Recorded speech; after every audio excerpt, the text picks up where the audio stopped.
Hello, everybody, and welcome to the Tesla Life number 146. Here we are, the 29th of April, 2020, and we've got a real interesting show for you. In fact, we've got a show that's just happening at the moment, even. We've got our good friend Casey Green is joining us. How are you today, sir? Doing quite well. Excellent. All things considered. Yes, yes. We are all still bunkered down and continue to be self-isolating and social distancing. That hasn't changed. Hopefully in the future it will, but right now we're just status quo, aren't we? That's right. Exactly. The new normal. March took like 6 years. April was gone by in 6 minutes. It does seem quick, doesn't it? Yes, indeed.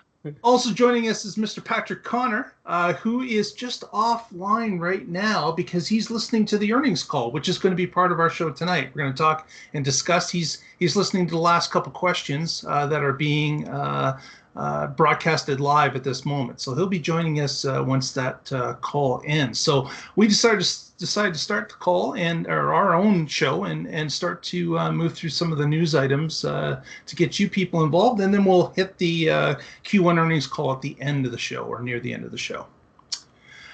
So today, actually this week, there was a 30-minute presentation from Andrej Karpathy, who is the Tesla AI director. Now, this happened almost 1 week ago. He did a 30-minute presentation for a symposium he was involved with, and we talked a little bit about it last week about the automatic stop abilities that Tesla has, even without autopilot. If people jump in front of your car, the car can recognize there's someone in front of you and apply the brake before you can. What I wanted to touch on this presentation again, and we'll have a link in the notes if you would like to go watch. It's about 30 minutes. What I wanted to touch upon this week was the detail in another part of the presentation where he actually talked about what it was like to program just a stop sign. First, just to recognize the stop sign, and then after recognition, then look at different, circumstances for that stop sign. You can only take a right-hand turn off the stop. There's an extra sign on the stop sign that indicates another piece of direction or what you need to do. He talked about the different types of course, stop signs, ones that are being blocked by trees, ones that are on the arm of, say, a gate that comes down, or a swing gate that's pushed off to the side. And of course, if the gate is pushed off to the side, the stop sign doesn't, it's invalid at that point. You're not stopping anymore if the gate is not swung out with the sign facing you. But of course, the cameras can pick up this kind of stuff, and they can maybe notice that the stop sign's a little bit off to the right, off to an angle, and may still react with it. So there's all these really interesting scenarios that can happen, which I suggest if you get a chance to go and watch this, because it just gives you an idea of the amount of programming, the amount of code that has to be written. And he talked about his team of about a few dozen, he called them. So, 24 to 36 people in his team, and they are basically writing code within code in order for it to kind of build its own code set. So it's looking at previous code and it's deducting from that to create other code. It's really interesting. And Casey, as a programmer, you must see some of this and relate to it definitely in real life from your job. Yes. And it's remarkable the amount of work that is involved with this. And certainly it's something that you're going to have to be able to be seen if this particular if the detail of the work, it then has to be tested. And that's why we've got this release that we'll be talking about in a few minutes as well. Mr. Connor has joined us. And hello. Yes, yeah. I am back. I just finished the call, and whenever you want, I'll go over a few of my notes from that. Whenever you want. Very good. We're just jumping into the second story now, so we'll get to the end of the call, and we'll do the earnings call at that point. Cliffhanger. You're going to make them wait. We're going to make him wait. Everybody is waiting on bated breath. Exactly. Our second story of the evening is about, of course, our favorite Teardown personality, Mr. Sandy Munro, is at it, of course. Again, he's continuing his work of the teardown of the Model Y. He put out, I believe, 5 videos this week, 1 per day, basically, over the week. And some of the things that he touched upon were the Tesla glass in the Model Y, the front windshield. Actually, it was funny.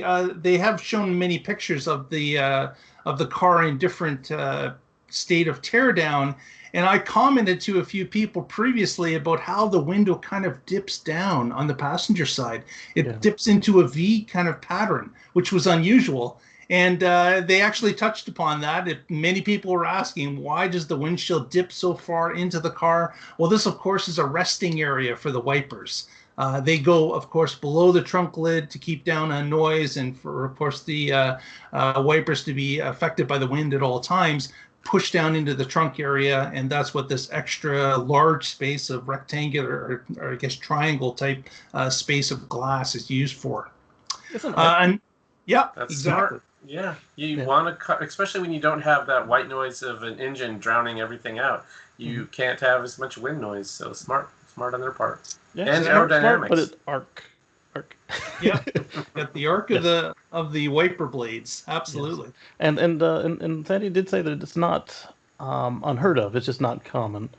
And I imagine that when you get your windshield replaced, it will be fun. That'd be an extra expense because it's extra big, right? But well, big windshields and Teslas go together. But that's true. That is nothing new for Tesla. Absolutely nothing new there. Yeah. In one of his videos, he popped an airbag. He popped an airbag. He broke a window. Yep. Part of his glass day was he took a sledgehammer to the side window of the Model Y to show how it shatter into just gritty bits. Not of course. It's tempered glass is why it breaks into the smaller pieces. And then today he's talking about naked bodies. He's got all the YouTube viewers just clued in, listening to everything he's saying. Right? It's all about views. But the other big thing that he did come across is, of course, he took the front or the back bumper assembly off, looking to see what was behind it. And sure enough, he did find in one corner, I believe it was the driver's side corner of the bumper area, that there was an actual trailer hitch connector that is there. Nice. So you now have the ability, of course, that people aren't worried that they have to, I guess, hook up their own taillights with a trailer type mechanism. They know that standardized plug connector is already in place for all Model Ys, because of course this one that he got was released without a trailer hitch.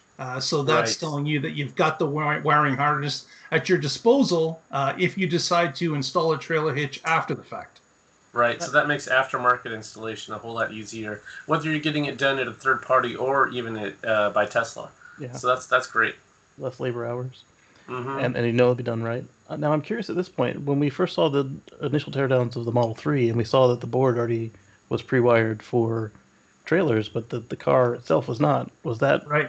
Is that the same board in the Model Y? And it was really early to be Europe, so was it? They were just using the same board to get it all, amortize it? Maybe it was. Maybe it was just pushing it out, and they added those different features once they knew they were going into Europe, or the European deliveries were starting, because they had that trailer hitch option right from the get-go, did they not? No, but really early. Okay. So it was a few weeks US into Y, release. Like a month, and they were, yeah, here you go. Too late. Okay. All right. Because the big controversy with them is in Europe, in certain countries, it's illegal to add the hitch after it leaves the factory. Okay. Yeah. The other interesting thing, of course, is that there's many people saying, hey, I got my Y, but now I can't get my hitch. And there's a back and forth. We hear from some Tesla service departments that they're saying, you know what? You'll be able to bring it in and we'll be able to put a hitch on it. And then we've got other service departments that aren't commenting on it. And we've got Tesla as a whole that is not giving us any clear direction either. So it's a little bit up in the air, but I gotta believe with the hitch already being wired and having a connector in the back, I've got to believe that Tesla will install hitches for the few models that went out without them, that people wanted them. I got to believe that something I sure like hope that so. will happen. Yeah. Yeah. Another interesting thing is, of course, as Casey mentioned, the body in white was shown by Sandy, where that's basically the car stripped of everything, just down to the sheet metal, no glass. It's just, sitting there with all the welds exposed and everything. And Sandy, of course, is going all over it, looking at different things, showing us welds, showing us different parts about the sealing of, say, the panoramic roof, how it gets sealed to the car. What things he came across something with the actual roof rack, which was kind of interesting, that he found that in his particular model that he had, one of the roof rack areas was kind of blocked from the sealant or the gasket that holds the roof, whereas the other three holes were accessible. So he's come across a few things, but again, very interesting stuff, very much inside baseball, but man, I can't get enough of it. I love to watch it. Yeah.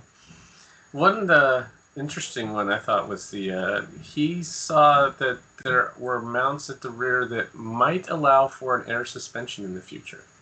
That's right. That was an interesting one. Is that really what it's there for? Some possible future upgrade? Is it just something else? Is that really their plan? Would they ever do it? So many questions. Well, they might be, and they're not answering either. Oh, of course not. They might be leaving themselves an option, because the Model 3, we saw specs that show that it could have air suspension on the Model 3, and Elon has time and again said it's not going to happen, but the car remains ready for it. Right. Yep. Yeah. Well, with that, our next story Casey's got about a change of pace, off into space. Casey, what have you got for us? Into the wild blue yonder. So recently we had another SpaceX launch. This was the StarLink system and StarLink constellation. And this launch, unlike the previous one, went off without a hitch. And they stuck the landing. I didn't pay enough attention to see if they caught the fairing halves or if they fished them out of the sea. Yeah, it wasn't actually clear, but they did bring them back to shore. Yes. Both ships came back with half a fairing. Yes. And Elon mentioned on Twitter, of all places, that we are going to soon see private and public betas of the Starlink system in the upper latitudes. And guess who gets that first, guys?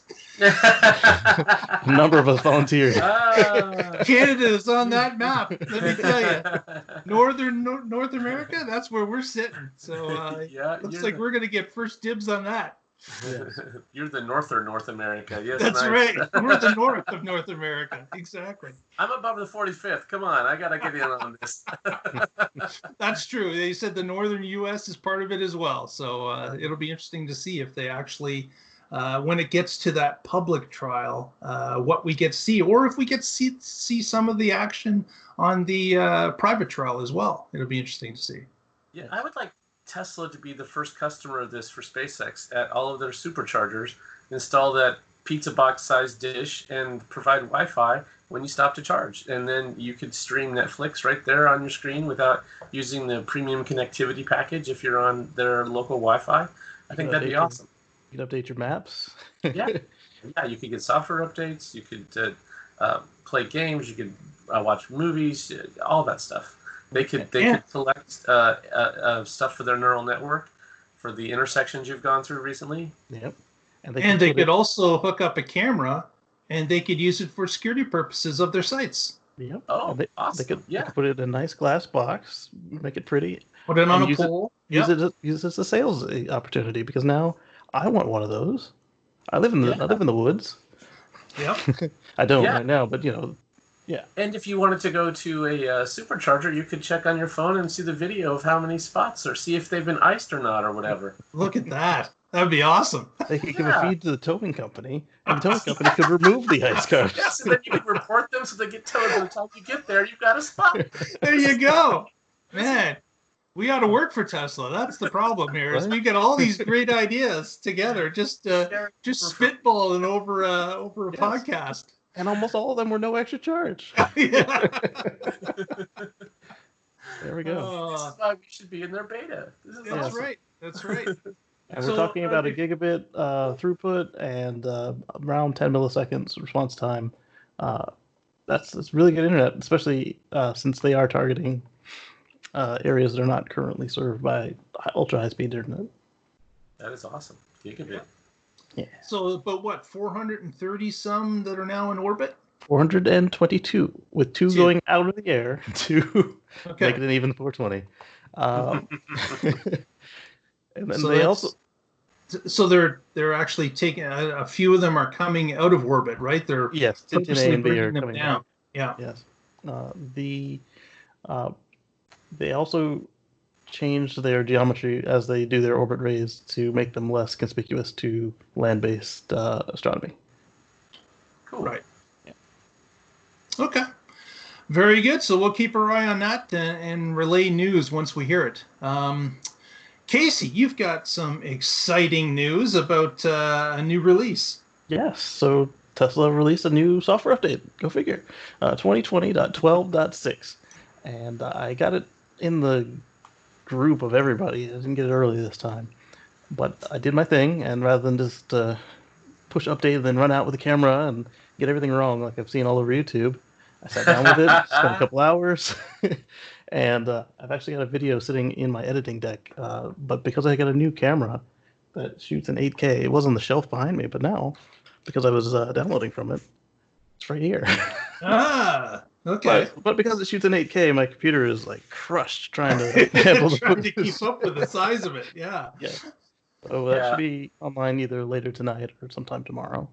Well, Casey's definitely a reliable source for this. I watched one video where a YouTuber was saying, "Hey, look, it stops at the green lights. Oh man, this thing's broken." I'm like, you don't even on the third know sentence. what it's supposed to do, and you're out here reviewing it. You didn't even read the release notes, like nothing. But here's the thing: you get the it's on the third sentence of the "Hey, here's what's new." When you go to turn on the switch, there's an exact copy of that thing that says yes or no, and then after you turn it on, every time you turn on the every time the car gets to first you turn on the cruise control or the auto steer. Every time the car is approaching an intersection or a stop sign, it tells you what it's doing. If you just read anything. Yeah. If you look at the pictures.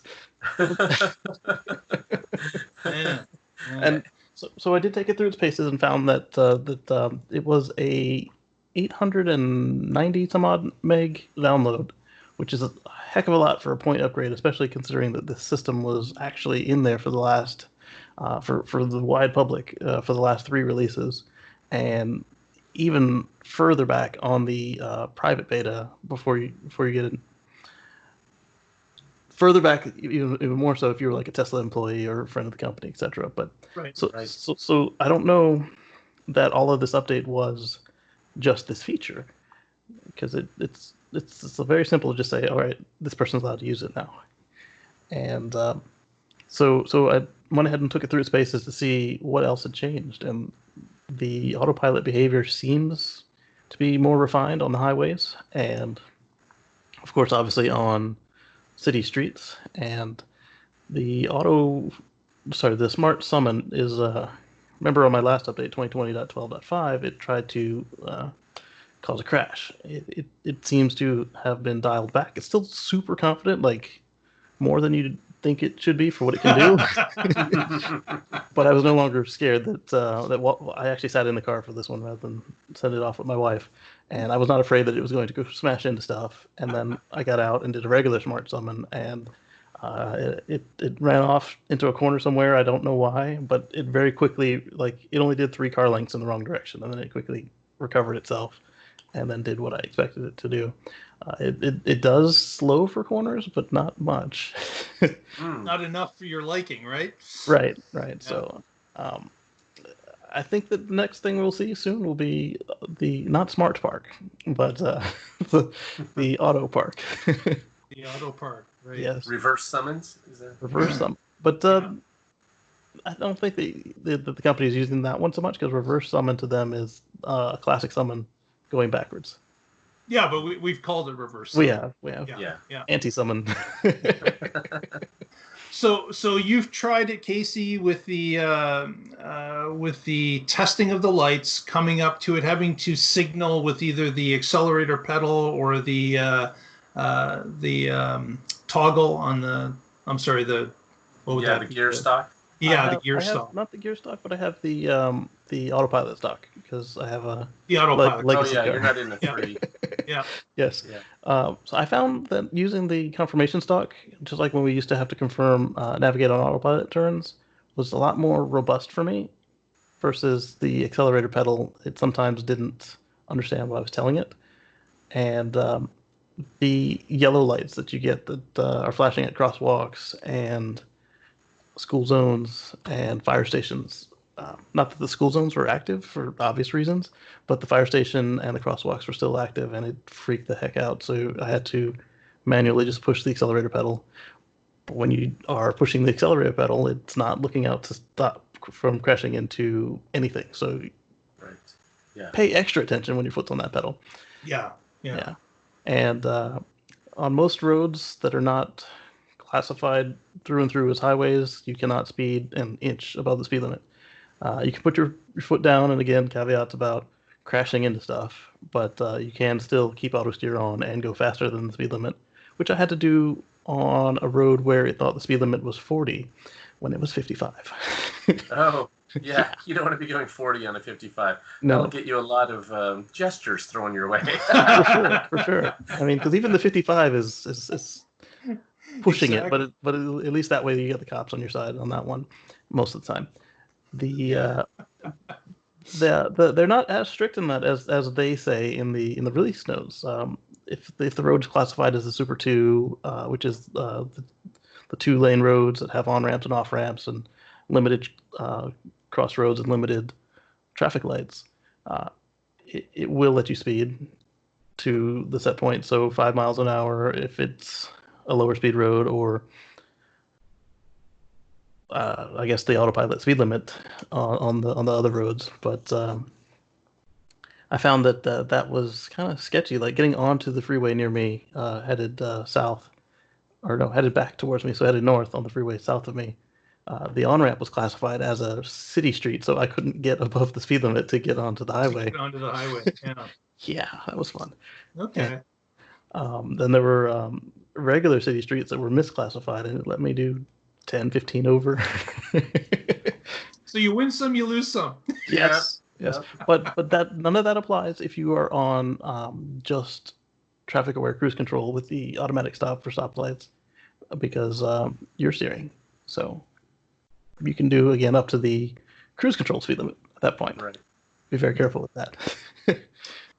Well, we look forward to that video when you release it, and obviously there's been a ton of them released, but as Patrick has mentioned, some of it's sketchy as to what people are saying, but I certainly appreciate someone taking the time to understand it and go through a number of different operations to maybe test it and show us those particular tests will be great. So we'll be watching for that on Casey's channel. One more word of caution. The car says that you won't be able to run red lights using it if it's noticed that it's a red light, and that is sometimes true. Other red lights, it knows it's a red light, it knows where it should stop, and you pull the button and it will just start going on through. So don't play with your buttons or the pedal while you're stopped at the red light. Yeah. Be cautious at all times, definitely. Yep. Right. Yep. You are behind the wheel. It's your responsibility to be smart. Yes. On stop signs, it will not proceed forward. If it's confirmed it's a stop sign, it will not proceed forward until the speedometer reaches 0 first, and then it'll go. So, again, still probably shouldn't play with your buttons and your pedals, but at least then it's got that is more robust than being at the pole position at the red lights. And speaking of caution, that's a good segue into our next story. And this was brought up by Handy Dad TV. They did a video with a Model Y. He got a Model Y recently, and he noticed a couple things that are certainly they're in the manual, but of course we know people don't read the manual. Heck, they don't read the pop-up screen notes, Yes. let alone a manual. But what he wanted to let people know is that the Model Y's hatch, of course, goes up to its full height, and then you have the ability to program it by pressing the button when you want and holding the button to a desired height. But he said what most people forget about is they take it home and they put it in their garage, and they possibly didn't measure it on the garage. They measured it maybe where their head height is or something when it's outside the garage. But when it's in the confined space, that lid is going to go up and hit the garage if it's at a lower point than what you set it at. So right. He said that with the Model X, as Patrick knows, it's got sensors. It will look for things above and around you. But in the Model Y, that is not the case. There are no sensors that are going to stop that hatch from going up. So before you put a dent in your new Model Y, make sure that you take those steps and set the point in a lower position if you've got a confined space as to wherever you park it. Yeah, the sensors on the spine of the Model X are conservative, but they're not foolproof either. Sure. And this goes for any Tesla except the Model 3 with a power trunk. You've got the way to do it is you hold the trunk to where you want it to go, and then you hold down the power button that would close the trunk until you hear a beep, and then the car will never open the trunk higher than that. What I found on most Model X's, though, is that they'll never go to the very top. So if you push it up to the top and let it go, it'll stop like an inch or two, even though it can power it all the way up. I don't know why. And neither does Tesla. Yeah, it doesn't quite go to 100% in the X. It goes high enough, though. Yeah, But if you need a little extra room for whatever reason, there's some there that you can push it higher. But the Model S doesn't have that problem. It's got the same mechanism, which is incredible to me. The other tip I'd like to give here is that if you have a hatchback like the X or the Y, and if you can, you should back into your garage. Yes. Because then your hatch is past the garage door, and that gives you more room. And there were several people in his comments that said you should just be backing in. And he said that he has a side entry driveway, and it would be really hard with traffic to back into that. So maybe it works for you where you're at, maybe it doesn't. But when I first got my X, I was going nose in and had all these problems and especially figured out the wings. I scratched one of my Falcon Wing doors because I had the garage door closed and I opened it. And it so of course didn't see the garage door because it wasn't there, and so it opened high. And then I opened the garage door and it scratched right across. Nice 18-inch scratch. And Patrick wasn't the only one. Most expensive vehicle I've ever purchased. Shortly after this incident, they put in a feature that you can say at this location only open at the Mother Goose height. Right. Yes. Yeah. Yes. The rain feature or whatever. Yeah. So now I back in, so I won't do that again. Are we going to talk about his other statement? Or the other one was he felt that the actual closing of the hatch was quite forceful compared to some of I believe he has a Honda as another vehicle. And what he did is he put his arm in the way of the hatch closing. He also put his shoulder in the way of it closing. And he felt that it was closing hard enough to leave a bruise on his body. So he was testing it out to the point of pain, is what he was basically telling us. And he said, just be darn careful getting your body or a limb in the way of this closing door because it is quite forceful.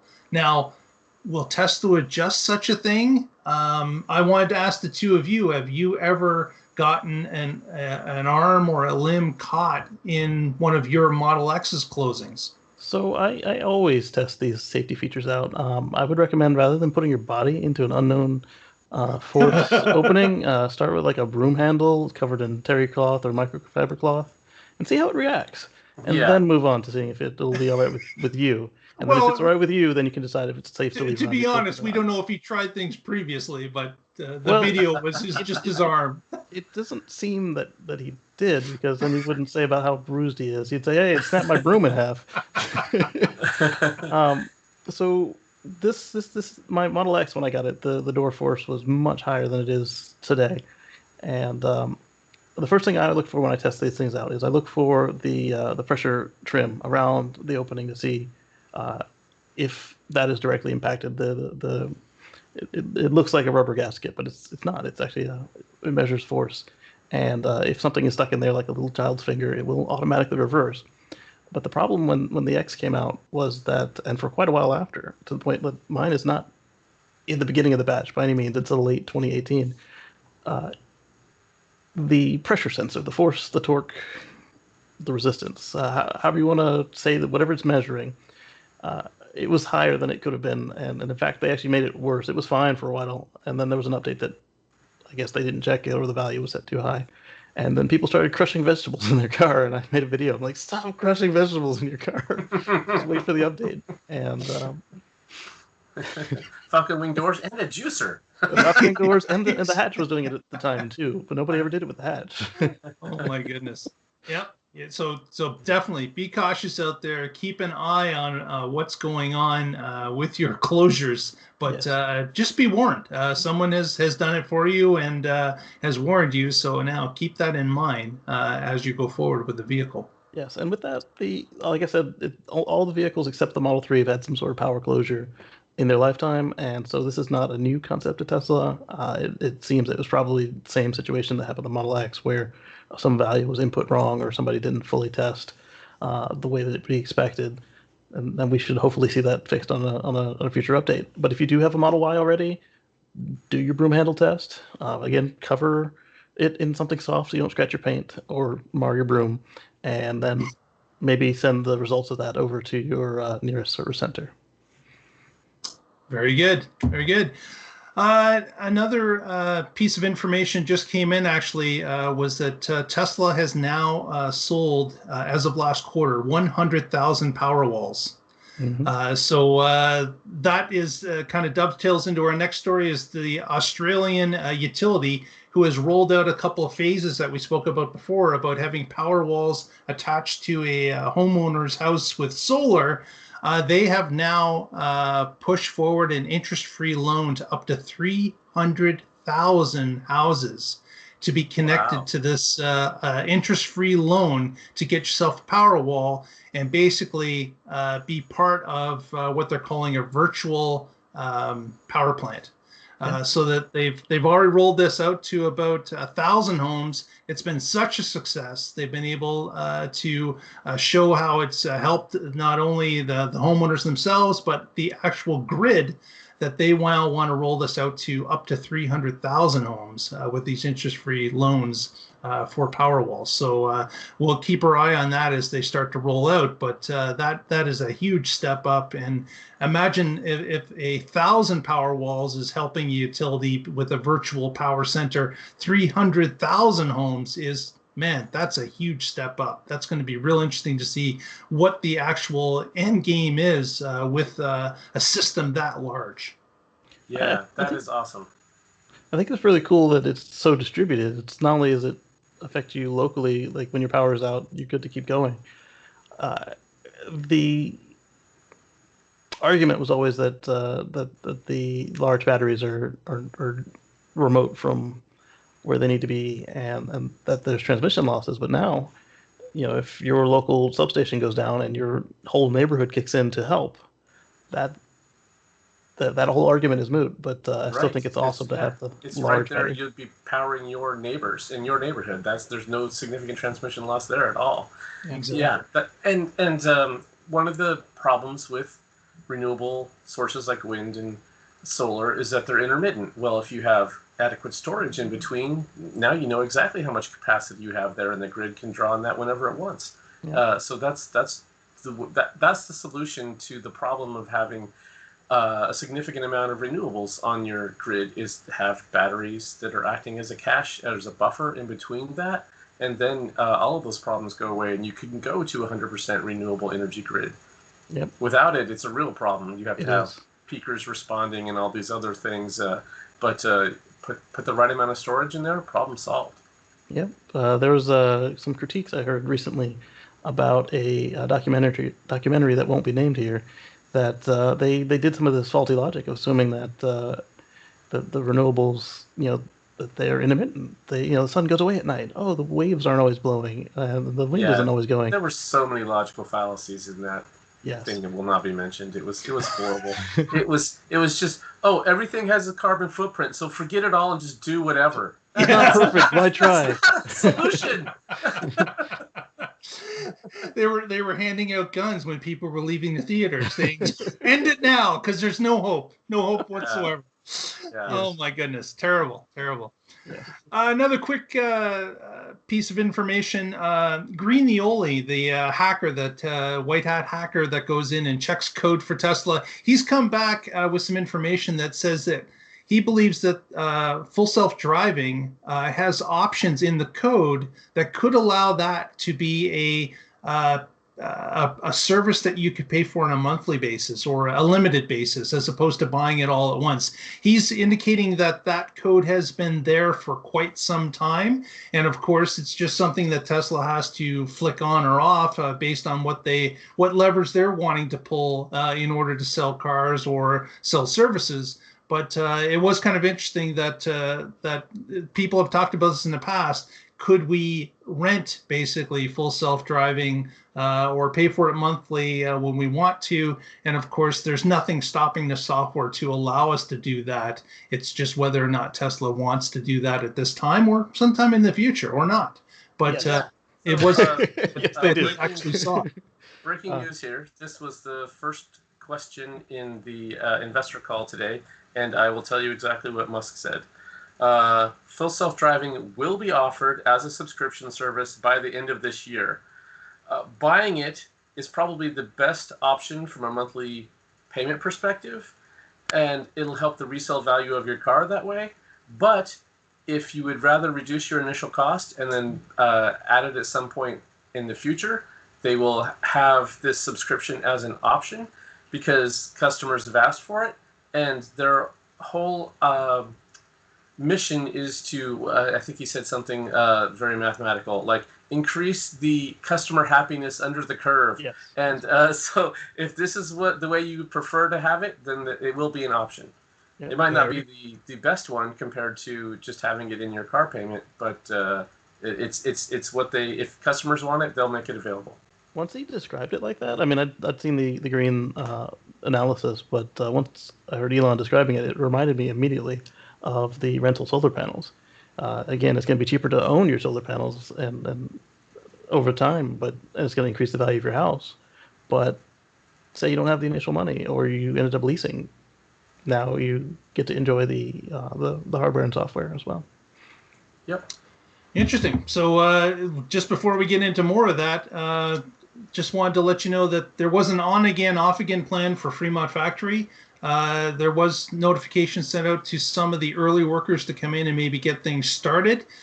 Those workers were quickly turned around as the county that Fremont is in decided to extend the shelter-at-home order for another 30 days. So it's been now extended until the end of May. And Tesla has turned around and said, you know what? Okay, that's it. Workers that were coming in to get things started for the beginning of May don't come in. So looks like the actual factory will be sheltered in place now for another 30 days or so.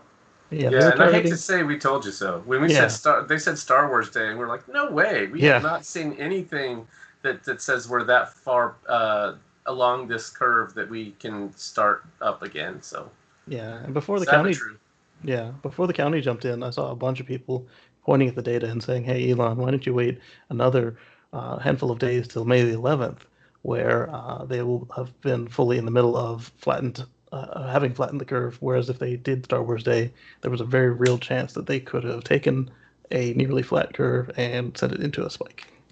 Yes. Yeah. He knows about exponential growth, so at least with mechanicals and manufacturing. Right. And another quick note is that there was a teaser video released by Jay Leno's Garage of him in the CyberTruck and the Cyber Quad cycle. There was a couple of videos released. His new season is starting May the 20th, and of course that episode is going to be in the pack somewhere. We don't know when. Probably leave it to the second last episode now that we're all waiting for it. But the new episodes start to roll out May the 20th. And with that, let's roll into the earnings call. Patrick, okay. What do your notes reveal besides what you've already done? Yes. Yeah, I have 3 pages of notes. I'm not going to read them. I will try to skip to the highlights.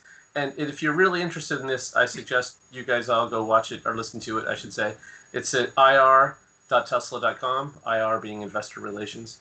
So this was a strong Q1, their first ever Q1 that was positive GAAP gross margin profitable. So that's awesome. Model 3 ramp from 3 years ago taught them a lot of hard-fought lessons, and they've used that to make the Model Y ramp up their fastest ever. We've already talked about stop sign, stoplight rollout release, but that also is going to allow them to do some revenue recognition of their full self-driving. And I've got some more details on how much they have in reserve for that and why they do that. I can talk about it in a minute. And on that topic with the full self-driving, I had mentioned in my video that's not out yet, I said, this feels like I'm labeling the intersections for them. And yes, he confirmed, yeah, I am labeling the intersections for him.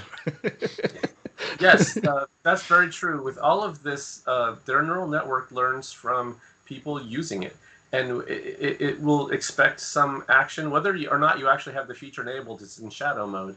And if you do something different than it anticipated, that's a point that they might be making an incorrect decision, or that you're a poor driver. One or the other. So those are the moments that they're interested in. So those are things that get tagged and go back to their labeling team and then get fed into the next release.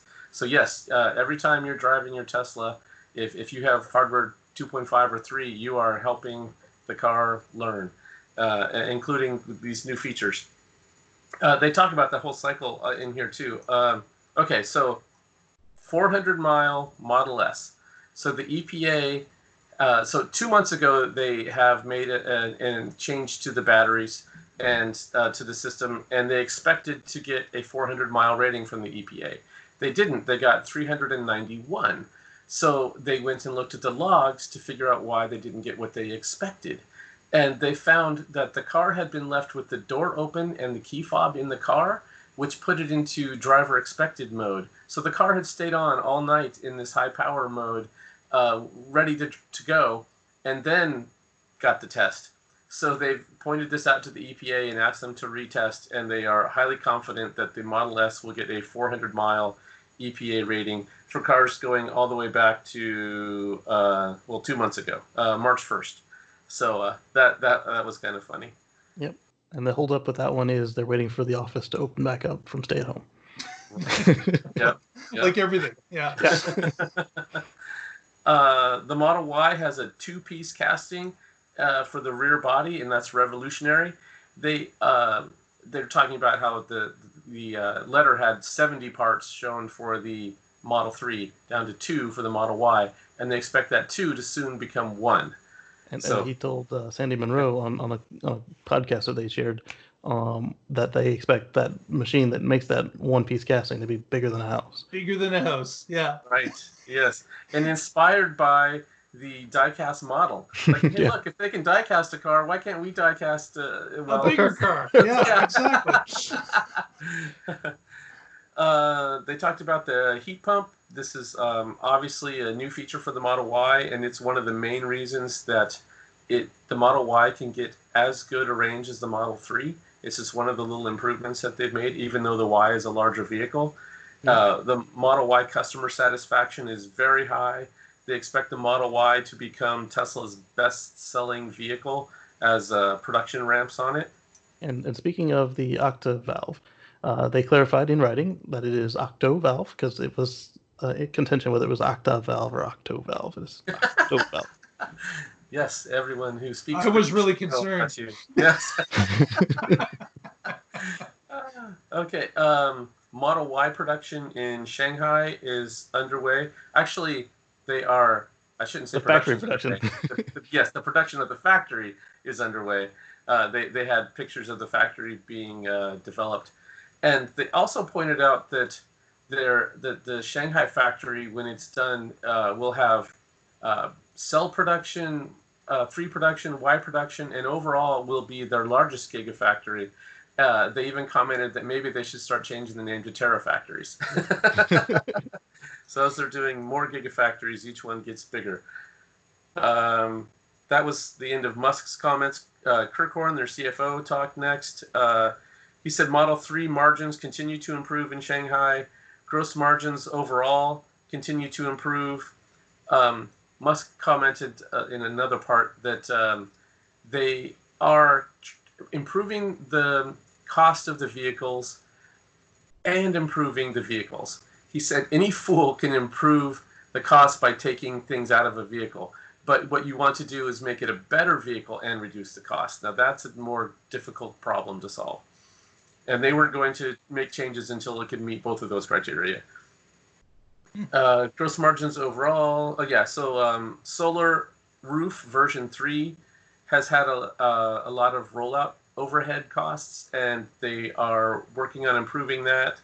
There was other comments about how their installation teams, they expect to ramp up. And I have the exact number of, they were expecting by spring of 2021 to be able to install 1,000 solar roofs a week. That includes training contractors, certification, and their own installation teams. Yeah. So a lot of hiring and growth happening there over this year. And they are constructing the materials for 1,000 solar roofs a week, but obviously they're not installing them at the moment because of the situation. When you were talking about the China Giga,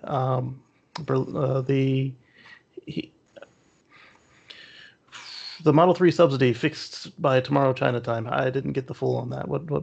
Oh, right. So there is an electric vehicle incentive in China right now, and they have reduced the cost of the vehicles that qualify for it, which put the current Model 3 standard range out of the incentive zone.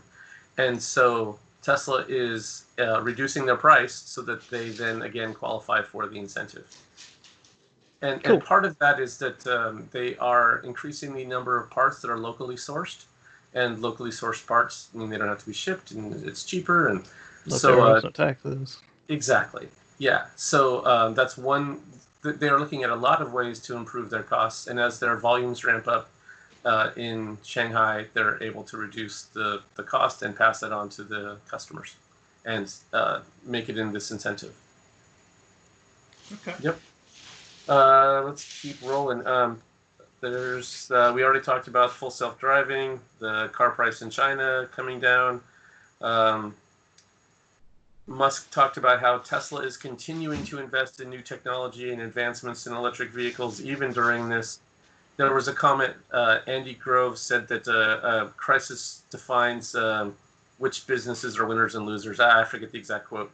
And that Tesla is continuing to invest and going to come out of this a stronger company, whereas a lot of the legacy automakers can't afford to continue to invest in their EV deployments. We saw Lincoln has stopped theirs and others. So I think Tesla's going to be even further ahead when this is all said and done. They talked about how Tesla's vision of touchless purchasing has been, you do it on an app, you do it on a computer. That's going to be difficult for dealerships to adjust to when they've had a completely different model. And we're in a world where touchless is a lot more important than it used to be. On that topic, he was talking about filters for all 4 vehicles. I missed a bunch of that. Could you fill me in? So one of the questions was, will Tesla do a home HVAC system? And Musk said he's really, really interested in doing that, and that Tesla has a lot of experience with making efficient, quiet, high quality, high air quality for your vehicles, and how the biodefense mode that is in the S and X, it has HEPA filters, and he said it's hospital grade, not surgical room grade, but hospital grade, and talked about how it can filter out bacteria and fungi and other things, and how they could take that expertise and apply it to the home. You could even, in some cases, make distilled water or use the heat pump as a water heater as well as HVAC for the home heating and cooling. So they might even do water heaters. And then after saying all of that, he said, but we have a lot on our plate. As interested as I am in this, we've got to do CyberTruck and Roadster and Semi and Giga Berlin. And so we might not be seeing it anytime soon, but it's certainly something that they're thinking about. I hope it's a drop-in, because I'll definitely have the next house by then. Yeah, that would be nice. Have solar roof, power walls, Tesla HVAC. Yeah. And speaking of the full plate, they said that they are pushing back the semi-truck till next year, and that they have the Roadster Semi and Cybertruck factory systems in production, and that they are starting with Model Y. They confirmed in Giga Berlin. Actually, Model 3 will be second in Giga Berlin rather than at the same time. Or it's pretty cool. So Cybertruck has been pushed back. Is that what you said? Semi has been pushed back. Oh, Semi. Sorry, Semi's been pushed back. But it sounds like it was really just a quarter. Like it was going to come out for the holiday of 2020, and it's now probably going to be spring of 2020. That's how I interpreted what they were saying. 2021. Yeah. So yeah, that's what I mean. Sorry. Yeah. Okay. This was a funny one. Someone Musk in the past has said that Tesla expects Tesla to grow at a 50% CAGR year over year, and compound growth rate. And they said, "Is that still your expectation?" And he said, "Yes." No one could have predicted this pandemic, but short of World War III, he expects at least a 40% CAGR for Tesla going over the next few years, which I thought that was interesting. Short of World War III, we're going to keep growing. In my notes, I put, hopefully Elon didn't just jinx us in the side. Yeah, I hope not. Yeah. Yeah. Someone asked, when will the next Gigafactory be announced? And they said within 3 months, possibly within a month.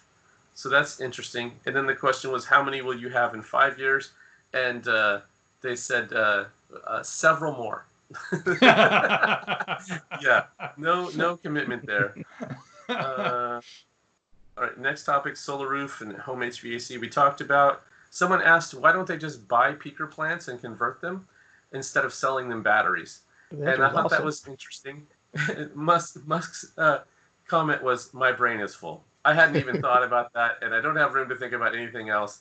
Our mission, and then he talked about how it's to transition the world, and if selling them batteries is the way to do it, then great. They don't need to own the entire market. They don't need to be the energy supplier as well. So that was a funny one. No, my brain is full. I can't even think about taking on a new business. Some boring talk about liquidity. Okay, so we have to talk about this one. So Musk had a bit of a rant. Oh yes. Oh my. Yeah, and we have to talk about this. So he also used some words I've never really heard him use on these calls before. Yeah, he didn't hold back. So he said that the Fremont shutdown is a big problem, and they were asking about their suppliers, and the CFO Zach Kirkhorn said something like, "Well, in Q2, we're going to have a non-payment period where we're not paying suppliers because we're shut down, and that's going to cause that'll look actually positive on our books, but it's actually a bigger problem than those numbers might make it look like." And Musk said that this is violating people's rights, that they're forcibly imprisoning people in their homes. If people want to stay home, that's fine, but they shouldn't be allowed. They shouldn't be fined or arrested for leaving their house, and that a lot of small businesses are going to fail because of this.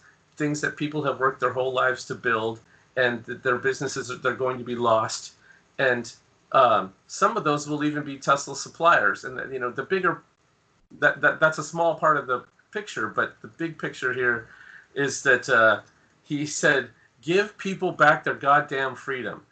That's the exact quote. Yes, that was the quote. Yes. He's a libertarian, and he's showing his libertarian stripes here in full, in that people should be allowed to do what they want to do. businesses should be allowed to operate. That you make them aware of the risks and let them make their own choices. That's what freedom means. I don't know that everybody would be responsible enough to do the right thing with that, we've seen that they're not. Yeah. Yeah. So you know for a fact, Patrick, that they wouldn't be. Right, but does that mean that you have to be the nanny state and it's the government's job to make those decisions for them? And he's clearly saying no. But in this case, it's not like drowning in a pool or running and falling or catching the regular cold and fever. There are 2 weeks where, on average, where you could be spreading this crap and not even know it. It's not even like it's a matter of your choice. Whereas if you knew you were sick, you could stay home. They're checking temperatures at doors at some businesses, but your temperature isn't on until right before you're at the biggest part of the infection. But you've been spreading it now for 10 days by the time you've got the temperature. Right. All true. Yeah. The problem is, of course, that you don't know you're sick. If you say stay home when you're sick, okay, that's great. But spreading it 10 to 5 days previous to knowing you're sick is the biggest problem. Yeah. It's silent that way, and I don't know. I believe Musk is wrong on it. I cannot. We have too many people that are not that responsible to play with our lives, because they are not able to take care of themselves. And you're right, a nanny state sometimes has to come into effect in order to make the overall population safer. And that's what I believe is happening here. I would like to err on that side as well. I would not want to have a social experiment to see if we can get people to be responsible with my life. Right. I would much rather err on the side that we're erring on, if it is an error, there's a possibility that, we're going to feel some financial pain out of this. Many of us are going to suffer financially, but it's better than dying. Yeah, I'd rather be a little broke than dead. Yes. Yeah, I see your points. Yeah. Yep. And if you look at global warming, where Musk falls on that, he says it's the dumbest experiment we're ever doing, because maybe the elevated CO2 will be fine. Maybe it'll be a catastrophe. So let's just avoid doing this experiment in the first place. And yet here on this issue, he's falling on the other side, when a lot of the could be viewed in the same light of let's play it safe and not take the risk if we don't have to. And I don't fault him in this, in that he's wrong. I don't fault him there. He's doing what he always does in using data. What I fault him for is the data that he's using seems to not be jiving with the rest of the world at all. And I'm hoping that he will stay out of this field. Let the people who are doctors do it. I mean, I know people tell him to stay out a lot, but where he stays out isn't killing people typically, and this is too dangerous a game to have a novice in there. Agreed. Epidemiologists should be the one making these calls, not CEOs or idiots on podcasts or anybody else. Yeah. I love the meme going around is that the billionaires are just now realizing that you make their money. Get back to work. Yes. So that's going to be interesting for the audience watching. Put your information, put your comment in the comment area. We'd love to hear from you as to what you feel about this situation. What do you feel is right? What is wrong? What could be changed? What could make it better? Love to hear from you and read your comments on this. Yeah, and you can be a fan of Tesla or of Musk and still think that he's wrong on this issue. Yeah. You don't have to agree with everything someone says Exactly. Like if this was like the fast-moving zombie-itis, and like you could see the person bite, and then the next person's a zombie within 5 minutes. I'd be like, all right, let's give it a try. Let's see who wants to stay home and who wants to stay out. But that's funny. I was going to say just the opposite. If it was that obvious, then no one would be saying we should reopen and go for.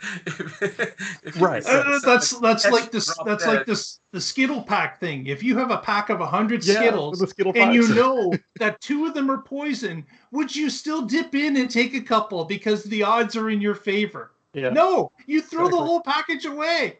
Exactly. But in that case, like that would be more like Musk is saying, where Yes, it's their right. Yes, let them decide if they want to be at risk or not, blah, blah, blah. But it's the 2 weeks thing of silence, of unknown. Right. And we Yes. don't even have tests yet. I mean, if Yeah, we could go through the door and get a 5-minute test that was reliable, I'd be Yeah. like, yeah, sure, let's go. Yeah, but that's Yeah, not if they were even just not taking even there this- and not available. Yeah, if they were just taking a chance with their life, Yes. you could have a much better argument for that. But they're not. Like Mark said, they're taking a risk with his life and my life and your life. And my family. Because we're all part of this society and we all interact with people. We need to go out and buy groceries, or even if you're having it delivered, there's still if your delivery guy got infected and then he touches your stuff and then you bring it into your house, now you just got infected, even if you're not going out. So Yeah. we're all interacting at some level, and we should minimize it as much as we can until we're all through this. And even then, it's not necessarily actually going to be a choice. I mean, look at the lowest. I've said it somewhere else before. I don't know if it was on this podcast or the other one. You're at the mercy of the weakest member of society. So your ceiling is actually the floor. So right now, it's your choice. But somebody who gets no benefits, gets paid minimum wage, and actually is also on public assistance, their boss is not going to say, "Oh yeah, you don't have to come in," or if they do, they're going to, "Yeah, you don't have to come in, but you're not going to get paid. Oh, by the way, your company insurance, if you had any at all, is gone because you're not working." Yeah, they can definitely be put under the thumb and made to perform in an unsafe manner that normally you wouldn't do.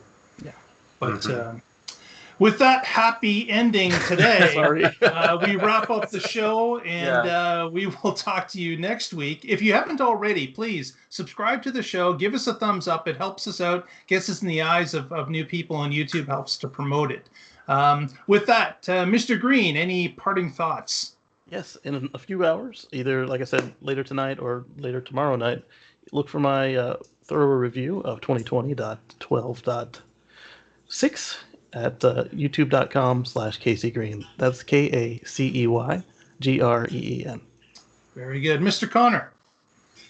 So the other little tidbit in there was they teased Battery Investor Day several times. And so that'll be an exciting event, and I hope they can hold it soon. And they said it'll either be in California or Texas. Interesting. There's that Texas name coming up again. Yeah, so... I'm with the Oregon Electric Vehicle Association. You can find us at oeva.org, and I blog occasionally at carswithcords.net. Very good, very good. Well, Casey, roll the music, and we will see you all next week and find out what's going on in the Tesla life. Thank you, Mr. Lee Moon, and have yourselves a great week.